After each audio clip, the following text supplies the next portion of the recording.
fonctions à faire. Et tout ça, c'est l'analyse qui le fait ressortir. Donc, revenons à l'agriculture, il est clair que c'est de loin le secteur d'activité qui mobilise plus de la moitié de la population, hommes et femmes, et contribue grandement au PIB des pays en développement, surtout ceux de l'Afrique au sud du Sahara. Les agriculteurs sont généralement des hommes et des femmes de tout âge, même si on pense souvent que les agriculteurs sont des hommes d'âge moyen. En réalité, les femmes jouent un rôle majeur dans l'agriculture, dans la production des cultures vivrières et de rente, mais elles ne sont visibles et sont souvent négligées. Et j'ai suivi hier quelqu'un qui disait que parfois, quand on fait des enquêtes sur le terrain et qu'on va au niveau ménage, quand on demande à l'homme qu'est-ce que tu fais, il dit je suis agriculteur. Et quand on demande à la femme, il dit je suis ménagère. Et pourtant, elle est agricultrice elle aussi, parce que si elle n'est pas au niveau des privés maraîchers, elle est au niveau comment dire, de la vallée et autres. Mais à chaque fois, ce qui revient, c'est que, étant donné qu'elle ne travaille pas dans les bureaux hautes, elle dit je suis ménagère. Alors que l'homme peut choisir de dire que son métier c'est agriculteur. N'est-ce pas? Donc,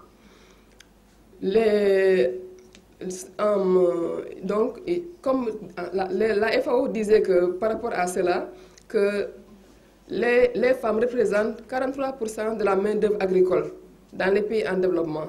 Et elles ne reçoivent que 5% de tous les services de vulgarisation agricole et seulement 10% de l'aide à l'agriculture, sylviculture, la pêche, n'est-ce pas, la vulgarisation agricole et autres. Il y a aussi bien d'autres écarts qui ont été soulevés par la FAO dans les rapports qu'ils fournissent sur la situation mondiale, n'est-ce pas, de l'alimentation. Et selon toujours la FAO, si l'écart qui sépare hommes et femmes était comblé seulement en ce qui concerne les intrants agricoles, ce serait environ 100 à 150 millions de personnes qui échapperaient à la faim. N'est-ce pas? Parce que, comme on a dit, il y a tellement d'écarts. Donc, si on faisait à peu près les mêmes efforts pour les hommes que pour les femmes, les productions n'en feront qu'augmenter et on réduirait ainsi l'insécurité alimentaire. Et outre cela, les femmes sont présentes dans tous les moyens de la chaîne de valeur, de la production à la consommation en passant par la transformation et la commercialisation. Et pour réduire ces écarts, pallier à l'insécurité alimentaire, fait baisser le taux de pauvreté et essayer d'intégrer les genres de façon transversale dans tout ce qu'on fait. C'est ce qu'on appelle en anglais faire le gender mainstreaming. Cela consiste en la mise en œuvre d'une stratégie de prise en compte des relations sociales et des inégalités entre les sexes dans l'élaboration des politiques, stratégies, projets et programmes et toute initiative visant le développement, dans leur mise en œuvre, leur évaluation et au sein des pratiques institutionnelles avec la participation de tous les acteurs et actrices. Cela permettra de faire bénéficier les hommes et les femmes des mêmes avantages et empêcher ainsi de perpétuer les inégalités. Le but ultime donc du mainstreaming est de parvenir à l'égalité des sexes. Pour ce faire, il y a une démarche à suivre et des outils à utiliser tout au long du processus, de la naissance de l'idée à l'évaluation en passant par des études préalables. Et à chaque étape, il y a un questionnement à se faire. Et ces questions sont relatives à l'implication, le rôle et la place de la femme et des hommes dans le projet, programme, études, politiques ou autres. Et les interrelations qui existent entre eux, mais aussi sur les effets et impacts qu'ils peuvent avoir sur la situation des femmes ou sur celle des hommes et sur les inégalités entre eux. Parce qu'il ne faudrait pas aussi qu'on pense que tout projet ou programme n'a forcément que des effets positifs. Les projets, programmes, autres actions peuvent avoir des effets négatifs sur les bénéficiaires. Donc, on est censé, ou bien on suppose qu'on vient en aide aux gens, mais au contraire, peut-être qu'on les fatigue davantage. Et ceci, c'est au niveau même de l'analyse et même de l'idée de projet, peut-être qu'il faudrait commencer à réfléchir à cela. Comment? On veut mettre en place une ferme agricole. Par exemple, tantôt, il disait que les femmes disent qu'elles veulent une ferme. Et la condition, c'est qu'il ne faudrait pas faire, il faudrait que vous le fassiez vous-même. Vous êtes des employés d'une structure. Donc, vous avez un travail à faire les jours ouvrables du lundi au vendredi. À part cela, vous avez vos maisons qu'on doit continuer à gérer, les charges familiales, n'est-ce pas? Même beaucoup de ça, mais est-ce que, avec tout cela, si vous voulez ajouter, bon, j'analyse, d'un bop, bon, en suspense. Ok, donc c'est des facteurs qu'il faudrait prendre en charge quand on planifie une action et même quand on parle de l'idée. C'est la raison pour laquelle il est bon d'avoir à chaque fois une ressource, genre dans la structure, dans l'équipe de projet, dans tout ce qu'on fait, qui pourra peut-être avoir cet esprit d'alerte, qui dira que, ah, on va faire ceci, mais est-ce que, n'est-ce pas? Donc souvent, c'est ce qui manque.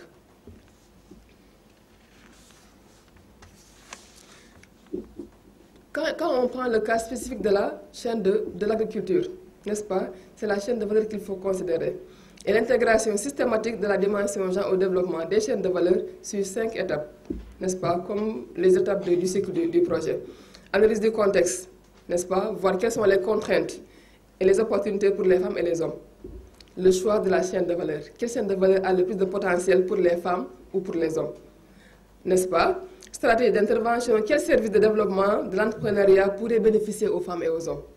Suivi évaluation enfin. Quel impact ces interventions auront sur les revenus des femmes et sur les hommes? Ce sont à chaque fois ces éléments qu'il faut prendre en compte au niveau des 5 étapes. Maintenant, on va parler un peu de la recherche agricole. La recherche agricole a un rôle de premier rang à jouer dans la prise en compte des questions de genre. En effet, il est impossible de prendre en compte dans les interventions sans des données relatives à l'accès et au contrôle des facteurs et moyens de production ventilés par sexe et par âge. Ça, c'est un premier niveau. Et au-delà de ces aspects statistiques, la recherche en matière agricole doit également se pencher sur des questions beaucoup plus techniques, à savoir les intrants agricoles, l'environnement, etc. N'est-ce pas? Je sais que vous connaissez mieux que moi, n'est-ce pas? Il en existe beaucoup, certes, mais l'analyse genre en est généralement absent ou y est abordé de façon superficielle. En effet, ce sont souvent à travers des chiffres dénombrant le nombre d'hommes et de femmes dans tel ou tel autre domaine, n'est-ce pas, qu'on rencontre en fait cette analyse, n'est-ce pas? Et il devrait, en fait, ça aurait été intéressant, n'est-ce pas, d'approfondir la recherche. Voir par exemple, dans toutes les spéculations qu'on fait au Sénégal, qu'est-ce que les femmes font davantage? Qu'est-ce que les hommes font davantage? Quel intérêt est-ce qu'ils y ont? Pourquoi est-ce que les femmes font ça? Pourquoi est-ce que les hommes font ça? C'est quoi cette finalité-là? Donc il y a un travail à faire par rapport à ça. Mais aussi un travail à faire par rapport à l'accès à la terre. On en parle et on en parle là toujours, parce que ça reste un débat. Il y a beaucoup de textes qui ont été votés par rapport à ça, mais jusqu'ici, le problème est là. Parce qu'on ne parle pas d'accès tout court, on parle d'accès sécurisé à la terre. J'ai discuté hier avec quelqu'un qui m'a dit qu'il y a un programme au niveau national qui demande aux femmes des garanties pour avoir des financements et autres. C'est quoi en général la garantie de l'agriculteur, si ce n'est la terre? N'est-ce pas? Donc, si la femme en tant que telle n'a pas de propriété sur la terre, qu'est-ce qu'elle peut mettre en gage? Et c'est dommage, parfois on nous dit qu'il y a X milliards qui ont été mis à disposition, mais il y a seulement un pourcentage X qui a été utilisé. Mais on ne cherche pas à savoir pourquoi. Il faut se focaliser sur ces questions-là. Donc, les questions de fond ne sont généralement pas touchées. Et si on prend les spéculations généralement cultivées, la recherche se limite le plus souvent à la constitution, la qualité, la conservation, la rentabilité et autres choses. On ne s'intéresse pas le plus souvent qu'à la valeur commerciale en fait de la production, au lieu de voir si tel produit ou tel autre est prisé par les femmes pour telle ou telle autre raison. En effet, les hommes et les femmes n'attendent pas forcément les mêmes choses d'une plante. Quand on prend le cas de l'arachide, l'homme te dira que je veux la graine et la paille. Mais la femme, elle voit autre chose derrière. Il y a la pâte d'arachide, il y a le get no fly, n'est-ce pas? Il y a beaucoup d'autres choses que la femme voit derrière. Donc tout ça, c'est des choses qui méritent d'être un peu approfondies pour voir les questions de genre. Et quand on parle également de la patate par exemple, on parle beaucoup plus de la patate en tant que telle. Mais la femme utilisent aussi également les feuilles pour faire autre chose. Et tout ça, c'est des choses qui contribuent à la sécurité alimentaire. Mais jusqu'ici, c'est des choses qui ne ressortent pas tellement dans la recherche. On est là en termes de spéculation, en termes de chiffres et autre chose. Donc, la recherche devrait se pencher sur la participation des femmes à la souveraineté alimentaire du ménage à travers ces examens et bien d'autres. La recherche devrait aussi s'intéresser à des changements qu'on observe actuellement dans le choix des cultures des hommes et des femmes. Car autrefois, les femmes étaient beaucoup plus présentes dans les cultures maraîchères, la riziculture et autres. Et les hommes dans les cultures de céréales et autres. Mais il y a une inversion, la tendance commence à inverser. Au niveau des primaires maraîchers, on sait plus souvent qu'il y a maintenant la présence des hommes. Et il y a des hommes qui s'adonnent également à la riziculture. Et à l'inverse aussi, il y a des femmes aussi qui commencent à s'intéresser à la culture de céréales. Donc pourquoi? Peut-être qu'il faudrait un peu voir ça et un peu les finalités et autres. La recherche devrait aussi s'intéresser au fait que les femmes ont bénéficié d'appuis considérables dans le domaine de l'agriculture, de la création d'entreprises et autres, mais ces initiatives ne prospèrent pas autant que celles des hommes. C'est un constat qui est là, mais on ne cherche pas à savoir le pourquoi et comment faire pour y remédier. Donc c'est des thèmes comme ça, peut-être que la recherche devrait un peu, comment dire, s'appesantir. La recherche pourrait enfin s'intéresser aux équipements agricoles, matériels adaptés aux conditions des hommes et des femmes, type de culture, n'est-ce pas, et tout ça.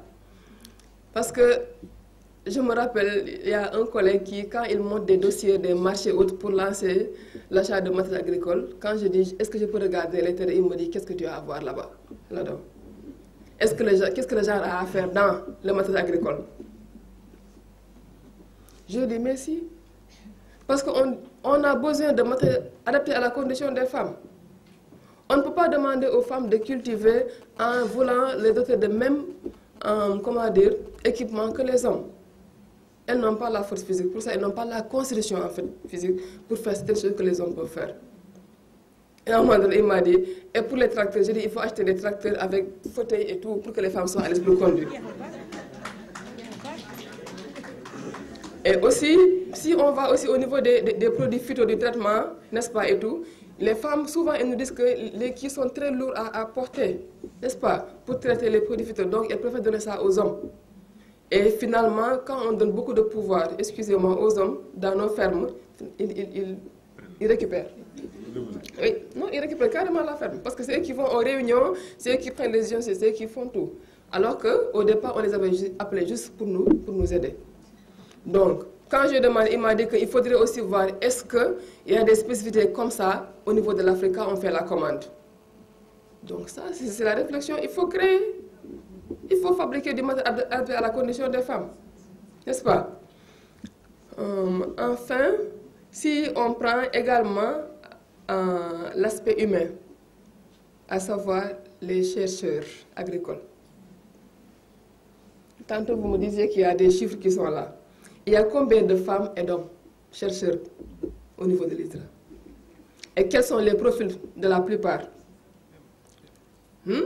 Et ça, c'est... ce sont là peut-être des freins parmi tant d'autres, n'est-ce pas, pour la prise en compte du genre dans la recherche agricole. Et il y en a d'autres même qui parlent du fait que il y a aussi un frein majeur du fait que le genre ne soit pas considéré comme une discipline à part entière. C'est seulement dans les pays anglophones qu'on rencontre ça. Je pense que je disais à quelqu'un ici que je voulais écrire une thèse sur le genre, mais je n'ai pas d'encadreur. Parce qu'on me dit non, vous avez un diplôme en droit, donc il faudrait forcément quelqu'un qui a fait droit pour vous encadrer. Mais est-ce que c'est fréquent de voir un publiciste traiter sur les questions de genre? Donc c'est un peu difficile. Le genre est étudié actuellement peut-être dans les UFR ou, je ne sais pas, section de sociologie ou autres qui le font, et c'est une matière. Mais ce n'est pas en tant que tel une branche carrément comme on en voit au niveau des systèmes anglophones. Donc il faudrait aussi penser à cela. Et il faut donc que la recherche agricole, n'est-ce pas, ait le gender sensitive, la sensibilité genre. À chaque fois qu'on veut traiter d'un thème, qu'on pense automatiquement à une analyse genre même par rapport à ce thème-là, aux incidences qu'ils peuvent produire sur les hommes et sur les femmes, n'est-ce pas? Mais aussi avoir des gender sensitifs, mais aussi analyser les données avec des données de genre. On a X femmes cadres, on a X femmes, ils sont à quel niveau? Quels sont les pouvoirs qu'ils détiennent? Est-ce que réellement ils prennent des décisions? À quel niveau? Je ne sais pas. Donc il faut toujours avoir ces lignes de genre pour analyser tout ce qu'on fait. Revenons à l'état des lieux sur l'intégration du genre dans le domaine de l'agriculture. Le Sénégal, comme on le sait, ratifie pratiquement toutes les conventions internationales relatives aux droits des femmes et des personnes vivant dans une situation de vulnérabilité et a pris des mesures visant à les intégrer dans son dispositif législatif. Aussi, il affirme dès le préambule de la Constitution son adhésion à la Convention sur l'élimination de toutes les formes de discrimination à l'égard des femmes et à la Charte africaine des droits de l'homme et des peuples. Il proclame l'accès de tous les citoyens sans discrimination à l'exercice du pouvoir à tous les niveaux, l'égal accès à tous les citoyens aux services publics, le rejet et l'élimination sur toutes ces formes de l'injustice et des inégalités et des discriminations. Cette affirmation est matérialisée par la mise en place d'un dispositif juridique réglementaire ainsi que des orientations politiques et stratégiques telles que le plan Sénégal émergent avec son pilier 3 qui consacre une partie de la promotion, qui consacre une partie à la promotion des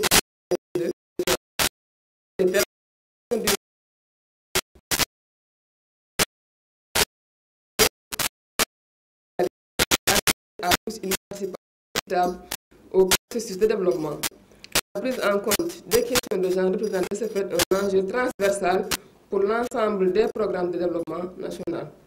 Il y a également le PRACAS, n'est-ce pas, qui propose pour la prise en compte des questions de genre de favoriser le développement des activités des revenus agricoles des femmes intervenant dans la chaîne de valeur et l'augmentation de la création d'opportunités pour l'accès des femmes en milieu rural aux ressources productives telles que la terre, les intrants, les financements, le renforcement des capacités techniques, organisationnelles, managériales des femmes rurales et l'amélioration de leur accès aux services, à l'encadrement et aux formations des structures publiques et privées.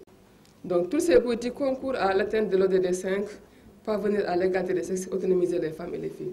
Nous avons également la stratégie nationale d'équité et d'égalité de genre, qui a pour vision faire du Sénégal un pays émergent en 2026 avec une société solidaire dans un état de droit sans discrimination où les hommes et les femmes auront les mêmes chances de participer à son développement et de jouir des bénéfices de sa croissance. N'est-ce pas? Et enfin, nous avons le ministère de l'Agriculture et de l'Équipement rural qui a en charge la mise en œuvre des politiques agricoles du Sénégal. Il est aussi responsable du PRACAS qui est un des piliers du PSE, n'est-ce pas? Donc le ministère est bien avancé en fait dans le processus d'institutionnalisation du genre avec la mise en place de cellules genre, la nomination d'une coordonnatrice de la cellule et des points focaux. Il y a aussi récemment la circulaire ministérielle de juin 2018 relative à la réduction des inégalités de genre dans l'agriculture avec notamment l'institution de quotas pour les femmes dans la mise à disposition des facteurs et moyens de production. Il y a aussi la loi d'orientation agro-silvopastorale qui a prévu des choses. Donc, il y a des avancées. Il y a des avancées réellement sur le plan des politiques, sur le plan des textes. Mais les inégalités résident, en fait, surtout dans la pratique. Parce que quand on en revient à l'accès des femmes à la terre, il y a l'article 15 de la Constitution qui dit que la femme a le droit d'avoir la propriété tout comme l'homme. Mais est-ce que dans la pratique, c'est ce qui se passe? Parce que si on regarde comment est-ce qu'on accède à la terre au Sénégal, il y a l'héritage, n'est-ce pas? Il y a peut-être l'affectation, n'est-ce pas? Il y a l'achat, si on veut des choses comme ça. Mais par rapport à tous ces moyens d'accéder à la terre, il faut regarder la position de la femme. Comment est-ce que réellement ça facilite en fait l'accès à la terre? Si on prend l'héritage, en droit musulman, qu'est-ce qu'on dit? Góor ñaata, jigéen, et souvent, boy xool suuf si yëpp, ça revient là pour la plupart du temps aux hommes. Mais l'idée, comme je dis, était que le contexte dans lequel on était, c'était que les femmes sont, comment dire, pris en charge par un homme. Si ce n'est pas le père de famille, c'est le mari, c'est le frère autre, en tout cas qui est toujours là pour prendre en charge la femme, pour veiller sur la femme. Mais nag li amoon bu njëkk ak li am léegi du benn de hein. Autrefois jigéen ñi dañu doon sëy ba dee jëleen ci kër gi góor ñi tamit di muñal jigéen ñi bu baax a baax boo demee sëy ci famille bi yépp ñoo lay jàpp nga bokk ci famille bi nekk fa ba sa jëkk bu dëddoo sax da nga fay continuer des ak sa njaboot mais xat-xat am na les kër yi xat nañu torop. Donc si c'est pas le divorce yàlla tere c'est la réalité ça arrive day am. Quand on est marié dans une famille, on est là, ça va, tout se passe bien. Mais une fois qu'on est divorcé, il faut sortir de la maison. Retourner chez nos parents, on va trouver nos frères qui sont là-bas avec leurs femmes et leurs familles. La cohabitation est difficile.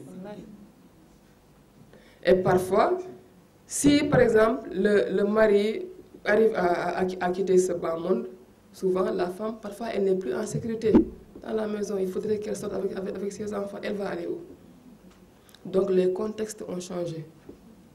C'est la raison pour laquelle il faudrait peut-être revoir. Heureusement que nous avons la chance dans la loi d'avoir les deux dispositions. Le droit musulman, mais aussi nous avons le droit commun. Maintenant, il faudrait aussi que les femmes et les hommes sachent que nous avons la possibilité de recourir au droit commun pour l'héritage. Et si tel est le cas, on pourra régler facilement ces questions d'accès à la terre. Maintenant, si on prend par exemple le cas de la délibération, on dit que les hommes et les femmes ont droit à accéder à la terre, à demander des délibérations, mais on sait comment ça marche sur le terrain. Déjà, pour payer les frais de bornage, le minimum tourne autour de 100-150 000, ce qui n'est pas donné à toutes les femmes. Donc, ce qui fait que c'est aussi comment dire, un frein par rapport à cet aspect de délibération. Encore qu'il y a toujours cet aspect coutumier qui est derrière. Avant même de délibérer, il faudrait qu'on se rapproche des anciens propriétaires s'il y en avait pour voir qu'ils sont d'accord pour délibérer. Donc il y a tout un tas d'autres choses qu'il faut gérer derrière cette délibération du conseil municipal. Maintenant, si c'est l'achat, quand on le dit souvent, c'est pour la plupart, en temps normal, les titres fonciers qui coûtent excessivement cher et ce n'est pas donné à toutes les femmes, ni à tous les hommes d'ailleurs, d'accéder à la propriété foncière. Donc c'est des questions qui sont là, même si la loi dit qu'il y a un égal accès à la terre. Il y a aussi l'accès aux intrants, semences, engrais et autres. À chaque hivernage, on dit on va donner des engrais subventionnés et autres. On donne réellement à qui? Souvent, c'est l'approche ménage qui est utilisée pour la distribution de ces intrants-là. Approche ménage, c'est qui le chef de ménage? Il y a un chef de ménage, souvent. Il y a quelques chefs de ménage, mais c'est souvent un chef de ménage qui est là. Donc, ce qui fait que, peut-être après avoir pris pour tous ces champs, si la reste, on pourra en se donner à la femme. Donc, il y a encore quelques contraintes par rapport à l'accès aux intrants et autres. Et nous avons, tantôt j'ai parlé également du matériel agricole, n'est-ce pas? Il y a aussi le crédit, j'en ai parlé, mais aussi de la main-d'œuvre. La main-d'œuvre, qui constitue également un frein pour les femmes. Car souvent, quand on va sur le terrain, quand on demande aux femmes pour la main-d'œuvre, vous faites comment? Ils disent parfois on s'entraide. Ça peut aider, mais ça ralentit quelque part le travail. Et ça aura forcément des incidences sur la production. S'il y a la main-d'œuvre familiale, il faudrait qu'il travaille au niveau du champ de l'homme d'abord, avant d'aller au niveau du champ de la femme. Sinon, c'est la main-d'œuvre payante. Si on n'a pas de ressources pour le faire, voilà, bonjour les difficultés. Et nous avons aussi le surcharge de travail, le poids de la famille, qui est toujours là sur la femme. Ce matin, je suis arrivée un peu en retard au bureau. Il y a mon collègue qui m'a dit, c'est parce que la journée des femmes, c'est pour ça que tu es arrivé en retard. Je dis non, j'ai une petite fille qui est très capricieuse, qui parfois quand tu la réveilles, elle ne veut pas se lever. Donc il faudrait prendre le temps. Et pourtant, le mari, il est là, mais il s'habille vite fait, il va au travail. Voilà. Et avant de venir, il faut dire à la femme de ménage, il faut préparer ceci, il faut faire cela. Donc tout ça, même si on ne le fait pas physiquement, psychologiquement, on a encore ce poids-là qui est là et qui joue. Nous avons aussi le manque de formation professionnelle. Ça aussi, c'est un frein pour les femmes. Et enfin, même si c'est rarement qu'on en parle, nous avons le vieillissement de la main-d'œuvre féminine. Ça, c'est un constat sur le terrain. Quand on voit au niveau des fermes et autres, c'est souvent les dames d'âge assez avancé qui sont là-bas. Parce que les jeunes refusent. Elles disent qu'elles ont vu leurs mamans qui sont tellement fatiguées pour n'avoir aucun résultat. Pourquoi est-ce qu'ils vont aussi s'investir dans ça? Donc, ce qui fait qu'on a un pourcentage assez faible de jeunes dans les travaux, en fait, de jeunes femmes dans l'agriculture. Et peut-être je vais terminer par la dernière partie, à savoir, avant de revenir aux recommandations, parler un peu du thème. On a dit penser équitablement. Comme j'ai dit, ça c'est avoir le gender sensitive. Penser toujours à l'équité de genre dans tout ce qu'on entreprend. Je veux faire telle action. Est-ce que ça aura des conséquences positives ou négatives sur les hommes et les femmes? N'est-ce pas? Est-ce que peut-être si je faisais ça, ce ne serait pas mieux pour la femme ou pour l'homme? Et pour revenir à l'équité, souvent, il y a une blague qu'on donne souvent, une anecdote. On dit qu'il y avait un homme qui avait deux épouses. Et pour la fête de la Tabaski, il devait acheter des tissus, du genre Getzner, quoi. Bon, l'une est comme moi et il en a acheté 3 mètres. Pour celle qui est comme moi, l'autre qui est un peu plus, il a acheté 5 mètres. Arrivé à la maison, l'autre dame lui dit, pourquoi tu as acheté 5 pour celle-là et 3 pour moi? Il a voulu faire l'équité en disant que je vais donner à chacun ce qui est égal à sa condition, à sa situation. Mais il a eu des problèmes. C'est ça l'équité. N'est-ce pas? C'est ça l'équité. Ensuite, il a dit, ok, voilà éviter de ça fait 5-5. Et là, on est égalité le nec. Donc, il est reparti pour acheter des chaussures. L'autre porte du 41, l'autre porte du 37. Il a acheté 2 paires de 49, il est revenu. La dame lui dit, mais tu sais, il dit non, j'avais acheté 5 000 pour l'autre, tu dis qu'il faut, mais maintenant, j'ai acheté 41 pour toi aussi, il faut te débrouiller pour porter ça. Donc c'est ça, un peu faire de l'équité, c'est à chaque fois voir ce qui va avec la condition de l'autre et faire ça. C'est ça l'équité. Donc il faut avoir cette pensée équitable, n'est-ce pas, dans tout ce qu'on fait, n'est-ce pas? Et dans même la vie quotidienne. Souvent, avec nos maris, il y a toujours quelques difficultés par rapport à la gestion des enfants. Quand je dis à moi, je vais acheter ça pour mon enfant, il dit c'est trop cher. Mais c'est de ça dont il a besoin à son âge, quel que soit le coût. Parce que nous achetons ce dont nous avons besoin. Donc, il faut que la tollol, ordinateur la toll, dafa cher, certes, mais nous avons parce que nous la tollol. Il y a des gens qui ont des Donc, il faudrait à chaque fois voir ce terme équité dans l'analyse. Bâtir intelligemment. Je vais d'abord parler de la construction. Là, comme je dis, il y a toujours mon gère là qui me dit qu'est-ce que le genre vient faire dans la construction là? Toi, tu me fatigues trop avec ton genre là. J'ai dit ok. J'ai travaillé quelque part où il y a un entrepreneur qui avait construit un marché. Il avait oublié de mettre la rampe pour des personnes avec un handicap. J'ai dit qu'on ne réceptionne pas.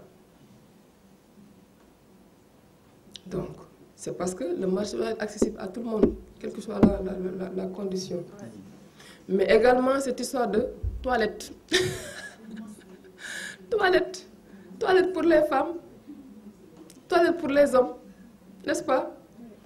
Il le faut. En fait, de plus en plus, pour ça, les gens sont réellement en train de faire des efforts parce qu'ils commencent à comprendre, n'est-ce pas? Parce que la condition de la femme est différente de celle des hommes. Donc, ils utilisent les toilettes de façon différente. Parce que c'est au niveau des établissements scolaires qu'on a même commencé à comprendre exactement cet aspect-là. Parce qu'à un moment donné de sa vie, la fille a des menstrues, donc elle est gênée dans la même toilette que les hommes, tout en laissant quelque chose derrière. Mais aussi le système de chaises, je ne sais pas anglaise qu'on a maintenant. La femme s'assoit, l'homme n'est pas obligé de s'asseoir. Donc, c'est des choses qu'on doit prendre en compte dans la construction. Et aussi, moi, je ne me limiterai pas seulement à cet aspect construction. Je vais pousser jusqu'à même l'éducation. Parce que bâtir intelligemment, c'est aussi, on parle également de bâtir une société beaucoup plus égalitaire. Mais comme le disait tantôt DG, société égalitaire ne veut pas dire prendre des valeurs négatives ou renoncer à certaines de nos valeurs. Donc il faudrait qu'on repense à notre éducation en fonction de l'évolution. Il y a beaucoup de phénomènes de société qui sont là. Et si on ne prend pas garde, on va investir sur nos enfants en vain. Donc il faudrait qu'on prenne beaucoup attention sur ça. Je ne vais pas entrer dans certains détails, mais voilà quoi. Pour ça, aussi, il y a un aspect non négligeable que le travail dans le domaine déjà est en train d'investir, à savoir travailler sur la masculinité. De la même façon qu'on dit, on apprend aux gens comment faire les gens, comment intégrer les gens, on doit travailler sur la masculinité. Parce qu'au départ, pour des assemblées comme ça, c'est souvent des femmes qui sont là. Les hommes disent qu'affaire de jigéen rek bàyyi leen. Ce qui fait qu'on tarde à avoir des résultats escomptés. Mais même avec ça aussi, il y a aussi un autre aspect important sur lequel on doit travailler, c'est sur la personne même. La masculinité, deug la, góor kilifa la, comme dans nos sociétés. Mais de la même façon aussi, nous avons tamit jigéen tamit kilifa la, dans un autre sens. N'est-ce pas? Donc pourquoi est-ce que parce que moi je suis homme, je dois exercer la violence sur celle-là parce que c'est une femme, jigéen rek la. Et ça me désole parfois quand il y a des actes de violence sur une femme, on dit qu'elle l'a cherché. Qu'est-ce qu'elle est partie faire là-bas? Pourquoi est-ce qu'elle a porté ceci? Est-ce que les femmes agressent les hommes parce qu'ils ont allé quelque part où ils ne doivent pas aller? Est-ce qu'on les agresse puisqu'ils ont porté des choses qu'ils ne devraient pas porter par rapport à la tenue et autres? Donc il faudrait un peu travailler sur la personne pour un peu endiguer ce phénomène de violence qu'on observe dans nos sociétés. Et pour ça, il faudrait que l'homme sache que Dieu lui a donné la force, non pas pour violenter les gens, mais juste pour les accompagner, pour les aider, comme le disait tantôt. Parce que je suis content. Mais il y a des gens qui ont jox leen doole teral leen jox leen lépp ba ngeen doon suñuy papa doon suñuy borom kër sax la ñuy wax mais nag ça ne veut pas dire également tamit wax dëgg yàlla nag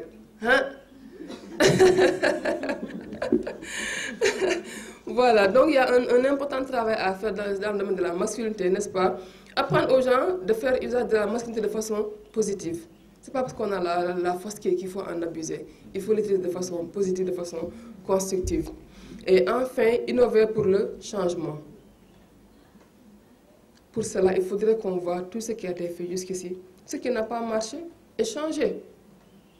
Cependant, il faut oser le changement. Il faut oser le changement. Et surtout pour les questions de genre, ça implique beaucoup de choses.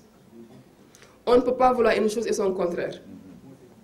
Dire qu'on veut une société égalitaire et continuer à exercer sa domination sur les femmes et les filles. Dire qu'on veut des femmes autonomes économiquement et développer un complexe ou une rivalité par rapport à elles. Ça, c'est des choses que les femmes vivent au quotidien. N'est-ce pas? Donc, il faudrait aussi qu'on pense que quand on ne donne pas à manger à une personne, on ne prend pas en charge tous ses besoins vitaux, il y a un certain rapport de force qui peut s'installer, qui, s'il n'est pas géré, peut conduire à la dislocation des relations sociales. C'est la raison pour laquelle souvent, il y a encore des gens qui te disent que « je ne statut ». Parce que souvent, il y a cet aspect de positionnement qui est toujours là. Donc, si on veut faire le genre, on a dit égalité hommes et femmes, il faudrait qu'on pense à ça et commencer déjà à réfléchir à des situations, à des solutions pour gérer un peu cet aspect, comment dire, de tiraillement qui risque d'être causé au sein des familles. Donc cela est valable également pour la recherche. Il faut la repenser pour prendre en compte le genre, traverser de nouvelles thématiques, prendre en compte les nouvelles technologies, comme le disait tantôt, n'est-ce pas? Et cela implique des ressources financières énormes et des ressources humaines qualifiées. Mais comme le disait la dame qui m'a formée, n'est-ce pas? Elle dit que le genre a un coût qu'il faut accepter de payer. Donc, si dans nos politiques on dit qu'on veut faire du genre, il faudrait qu'on accepte de payer. Sinon, on ne fait que du saupoudrage. On va toujours rester dans le superficiel et il n'y aura pas toujours cet équilibre tant recherché. Donc, en termes de recommandations, pour finir, n'est-ce pas, il faut poursuivre et acheminer l'institutionnalisation du genre à tous les niveaux. Recrutement, certes, des efforts sont en train d'être faits, la formation, mais aussi la planification et le budget sensible au genre. On en parle, mais est-ce que dans la pratique ça existe? Le budget qui est sensible au genre. Depuis 2016, on en parle, mais on est toujours la traîne par rapport à ça. Et comme je le dis souvent, nous avons de grandes dames, de grandes pionnières en matière de genre. Et je l'ai même dit à Mme Farsoussal, j'ai dit, vous aidez les gens à faire le genre ailleurs. C'est elles qui ont aidé les Tunisiens et les Marocains à arriver à un niveau où elles sont. Et même maintenant, le Burkina. Et nous, on est à quel niveau? Qu'est-ce qu'elles ont fait pour nous? On dirait qu'elles sont toujours dans ce statut de théorique. N'est-ce pas? Les gens qui ne sont pas à la base ne les connaissent pas. Ils ne savent pas quels sont les idéaux qu'elles défendent et tout et tout. Donc il faudrait redescendre. On a aidé les Tunisiens à installer des budgets sensibles au genre. Mais maintenant, ils sont pratiquement les champions en Afrique et les Marocains. Mais nous qui le disons tout le temps, et nous qui avons été les pionnières en Afrique, on est à quel stade jusqu'ici? N'est-ce pas? Et ensuite, il faudrait aussi voir l'aspect également suivi et évaluation. Et pour ça, il faut des ressources humaines qualifiées pour ça. Il n'y a plus de suivi et évaluation à part, genre à part. Le suivi et évaluation, le genre est intégré dans le suivi et évaluation. Donc, il y a beaucoup de renforcement de capacités à faire pour nos ressources humaines. Il faut ensuite mettre en place un dispositif qui permet l'application de la loi dans toute sa vigueur, dans certaines situations de violence des droits des filles. Poursuivre le renforcement des capacités des hommes et des femmes, faire beaucoup de communication pour un changement de comportement, à commencer par les femmes et pour les jeunes filles, tout en associant et impliquant les hommes dans toutes les activités. C'est ce que j'avais. J'ai été très longue, je vous remercie. Non, et j'ai aimé le mot équité. Je n'aime pas le mot politique parité, qui n'a pas de sens, mais équité. Non, parité, égalité, ce n'est pas possible. Mais équité, vraiment, je crois que c'est le maître mot qu'il faut retenir ici.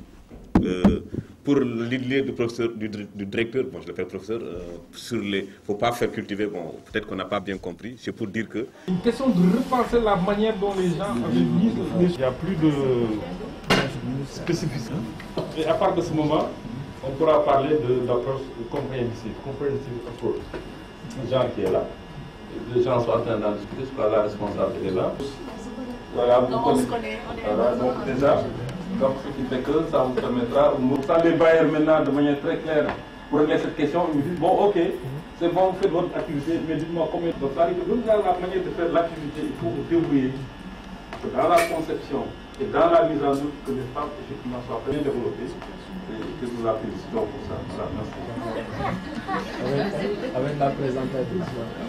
Cet genre, qui est un élément, disons, très important, voire devenu incontournable dans l'atteinte des objectifs de développement, particulièrement agricole, et le Sénégal genre dans sa politique.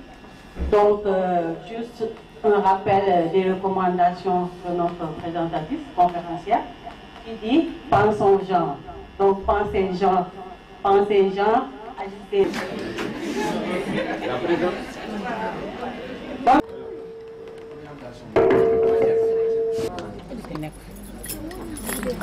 Voilà, je disais que le thème de cette journée a été bien compris et que après cette journée Photo de famille.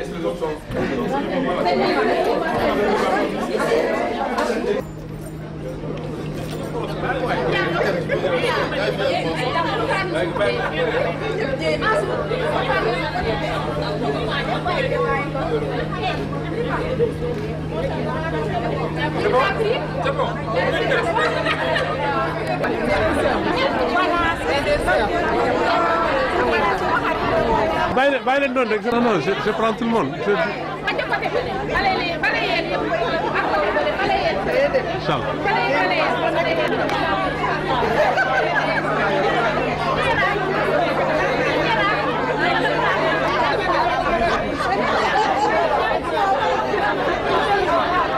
C'est formidable.